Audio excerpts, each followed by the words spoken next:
Francisco, metropolis of the West, seaport of the Pacific, glories in its calm, landlocked bay.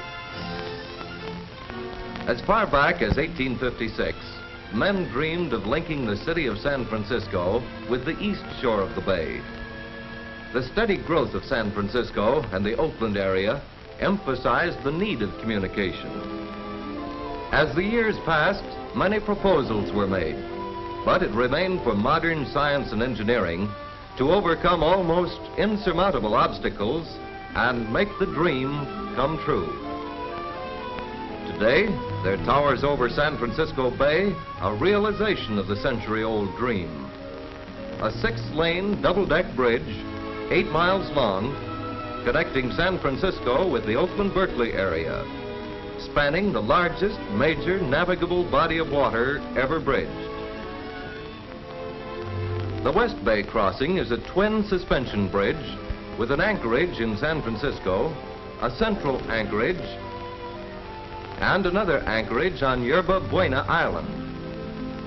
This twin suspension span is the largest of its kind in the world and crosses nearly 2 miles of deep water.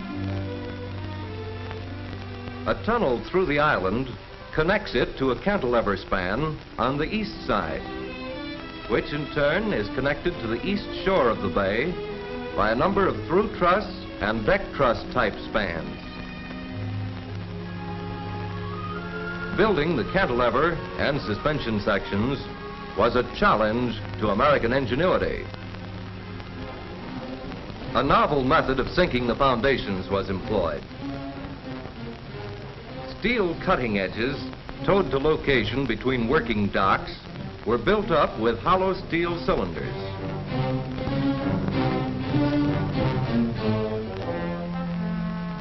Wooden walls, the work walls, encased the cylinders. New units were added at the top as caisson sinking progressed. This cross-section diagram shows the caisson in position between 2 working docks. Air pressure was maintained in the cylinders to control the sinking as concrete was poured into the spaces between them. On reaching bedrock, the mud was scooped from the cylinders and replaced by a 30-foot concrete seal.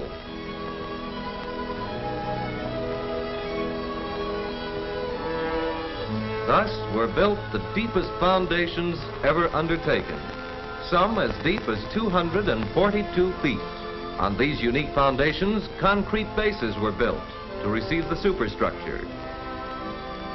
The huge steel towers rose like magic. After years of planning, the visions and blueprints of the engineers took physical shape under the skilled hands of the men of action.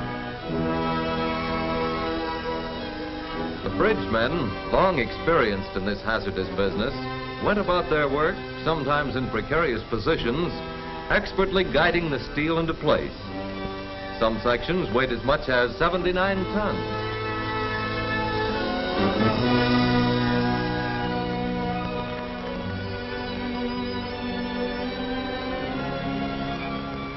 All the steel sections were fabricated at American Bridge Company's plants at Gary, Indiana, and Ambridge, Pennsylvania.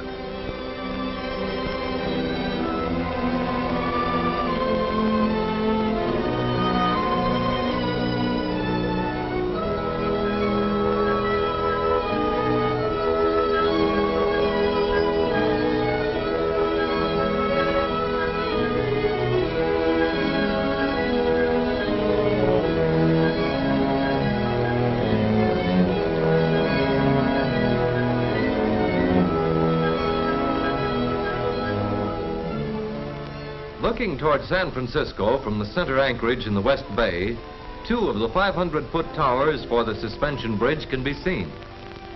Looking in the opposite direction past the other pair of towers, we see Yerba Buena Island, where the great East and West Bay sections of the bridge are connected by a tunnel. This tunnel, 63 feet wide and nearly as high, has the largest cross-section of any tunnel in the world. Let's cross to the other end of the tunnel for a glimpse at the East Bay section. 2 mighty piers will support the massive steel towers for the 1,400-foot cantilever span and its two 520-foot anchor arms.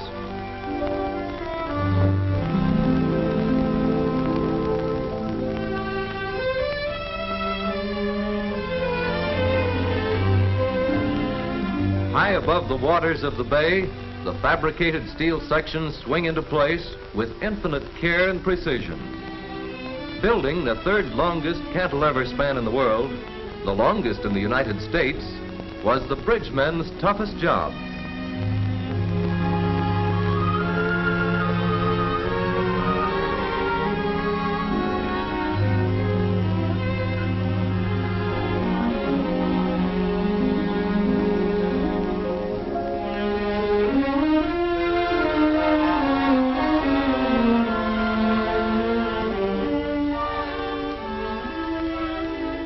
The last mighty section in the 40-million-pound cantilever structure fitted perfectly into position, surprising to the laymen, but expected by the engineers. The remainder of the East Bay crossing to Oakland consisted of through truss and deck-type spans. Back on Yerba Buena Island, work is being completed on the cable anchorage for the second of the West Bay twin suspension spans. Steel eye bars and a wedge-shaped mass of concrete have been firmly embedded in the rock of the island. More eye bars, sunk deep in 130,000 tons of concrete in San Francisco's Rincon Hill, form the western anchorage. The 340,000-ton center pier, with its steel A-frame and eye bars, is ready to serve as a common cable anchorage for the twin suspension spans. While signs and sentinel launches keep bay traffic away from danger, the catwalk ropes are drawn into place. A huge reel of USS American Tiger brand wire rope at a tower base feeds out above the water toward the center anchorage, 1,160 feet away.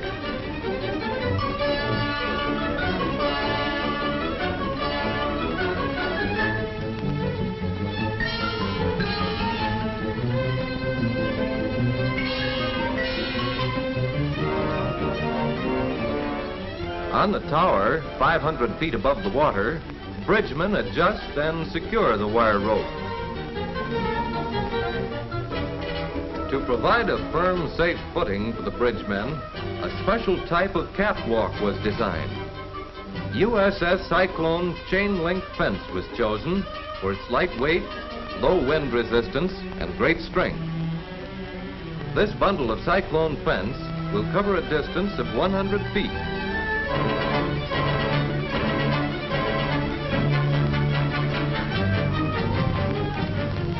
When sufficient flooring had been placed to reach the next tower, it was stretched into position.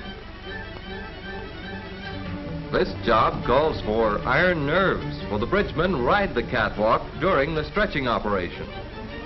But after the precarious footing during tower erection, this 10-foot catwalk was a cinch.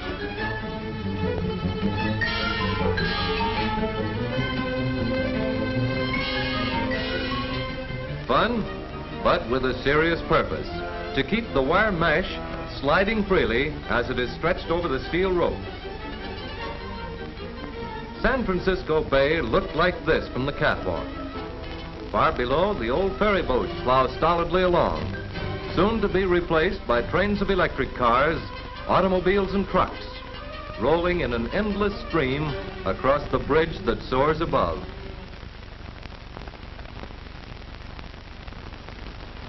At dinner time, the bridgemen lose no time hitting for home.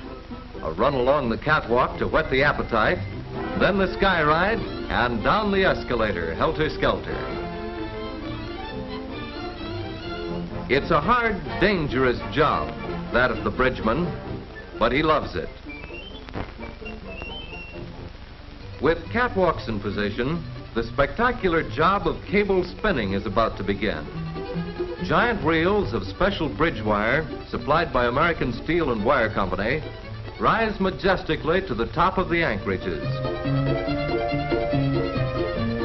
These huge reels, each carrying 60 miles of wire, were assembled at the nearby Columbia Steel Company warehouse. High above the water, the spinning wheels begin to travel. 18,000 tons of galvanized wire will be used to bind together two neighbor cities, Oakland and San Francisco. This cable will consist of 37 strands, each made up of 472 galvanized steel wires as thick as a lead pencil. In making a cable of this size, the individual wires are not twisted in any way, but laid parallel for the entire length of the bridge. From San Francisco to the center anchorage, more than a mile away, and from there to Yerba Buena Island, nearly another mile away, the spinning wheels work with ever-increasing speed. This model will illustrate the principle of cable spinning. The end of the wire is anchored temporarily and passed around the strand shoe. Then, the spinning wheel takes the loop across to the other side. There, it's removed from the spinning wheel and looped around that strand shoe. This is repeated until a sufficient number of wires have been laid. Then, the wire is cut and spliced to the beginning end.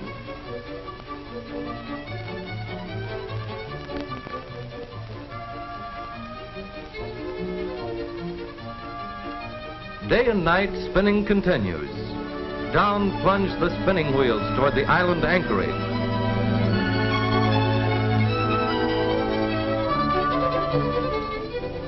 There, bridgemen remove the wire and rethread the wheel.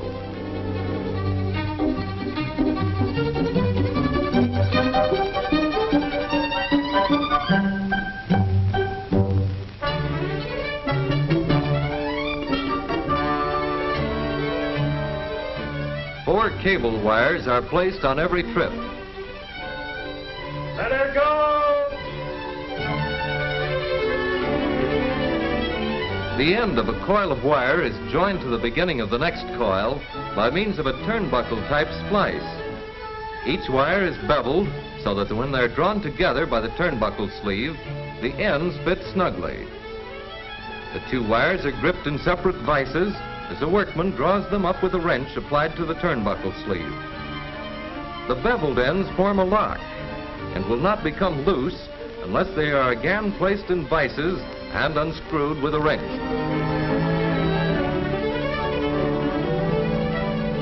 Two spinning wheels operate on each hauling rope. Halfway between the anchorages, they meet and pass. A clanking cowbell warns the bridgeman of the wheel's approach as it continues to spin its web of steel against the sky far above the traffic of the bay.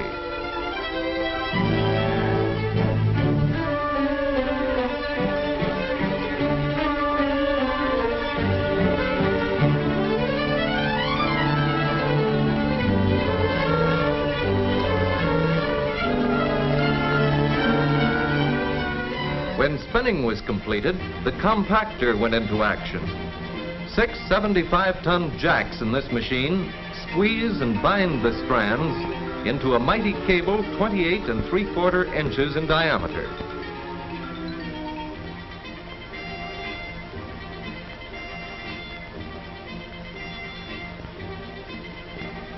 Special steel castings are spaced at intervals along the cable.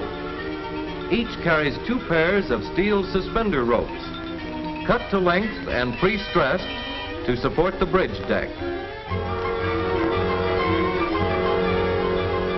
Barges, controlled by radiophones, carry the massive prefabricated truss units, some weighing 200 tons, out into the bay to be hoisted into place by traveler cranes.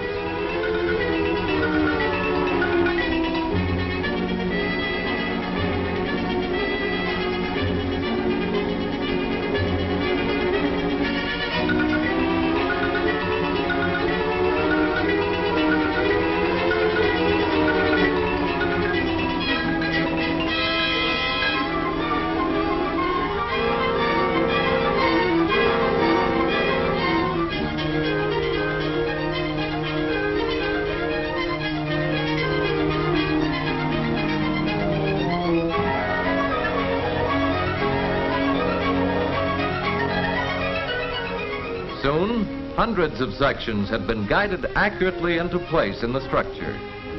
An amazing example of coordinated engineering, manufacturing, fabrication, and transportation.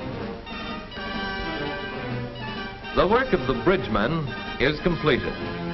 The rugged men of steel are ready to move on to the next job, wherever it may be, of drawing together the people of the world. When they leave, the romance of bridge building leaves with them. These men of skill and courage are the adventurers whose work and sweat and toil have constructed a mighty edifice, woven a web of dreams into a web of steel.